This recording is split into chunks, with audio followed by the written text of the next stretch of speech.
An American aid convoy engulfed in flames at a border crossing between Colombia and Venezuela.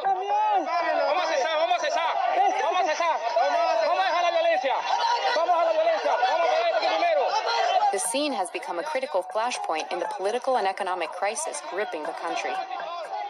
Senior U.S. officials immediately seized on the incident, blaming President Maduro and his supporters for intentionally torching the convoy. But an investigation by The Times calls this conclusion into serious question and shows that U.S. officials raced to judgment without the full facts.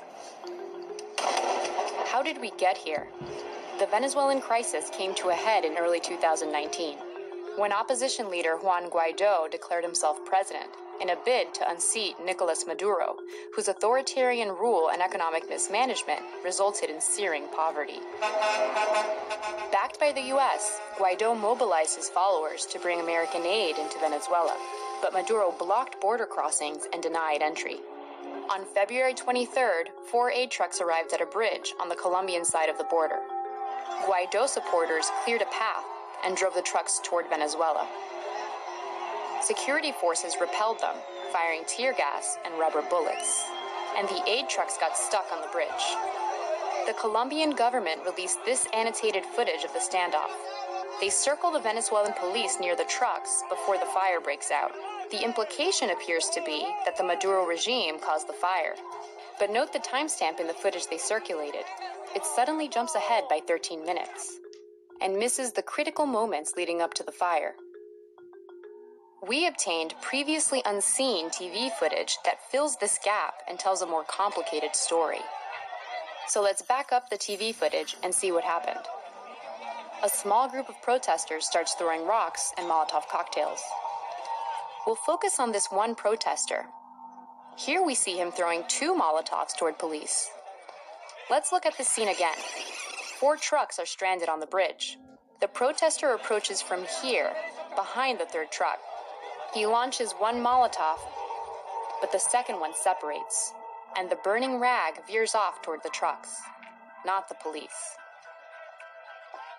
Let's fast forward a little, and we'll synchronize the security footage. We can see that a fire has taken hold on one of the trucks. This is just 30 seconds after the burning rag landed in this area. This sequence of events shows the fire was most likely started by an errant Molotov, not by Maduro's security forces. In minutes, the cargo is ablaze. Uno de los camiones de la ayuda humanitaria se está quemando, señores.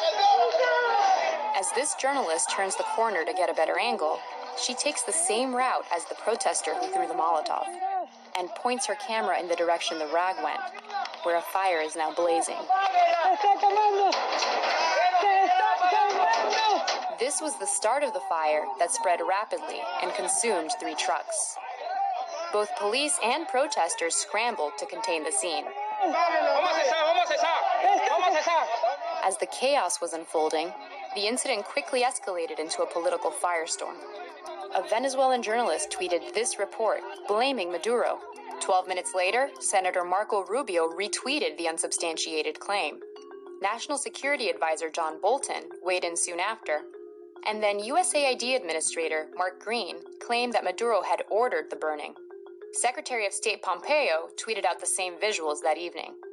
None of the U.S. officials offered any definitive evidence supporting their claim. They doubled down on Sunday talk shows. There's a sick tyrant, Maduro, who's denying food to starving Venezuelans and medicine to sick Venezuelans, burning trucks with...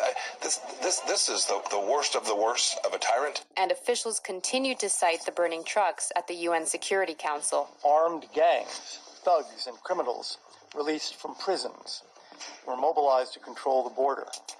Their actions led to the burning of humanitarian assistance rather than its protection. It's true that Maduro has a horrific human rights record, and that he deploys armed gangs called colectivos to terrorize the opposition. But in this specific incident, our analysis shows U.S. officials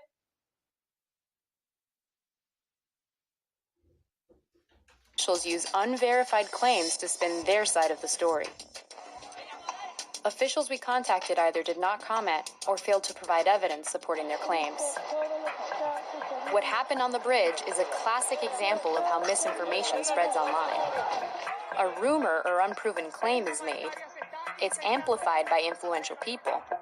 Mainstream media brings it to the masses. Venezuelan National Guardsmen, under orders from President Nicolas Maduro, attacked 2 aid trucks yesterday, lighting them on fire. And in this case, there were real-life consequences. Effective today, the United States will impose additional sanctions on regime officials. And those new sanctions were triggered in part by the burning of aid trucks on the bridge.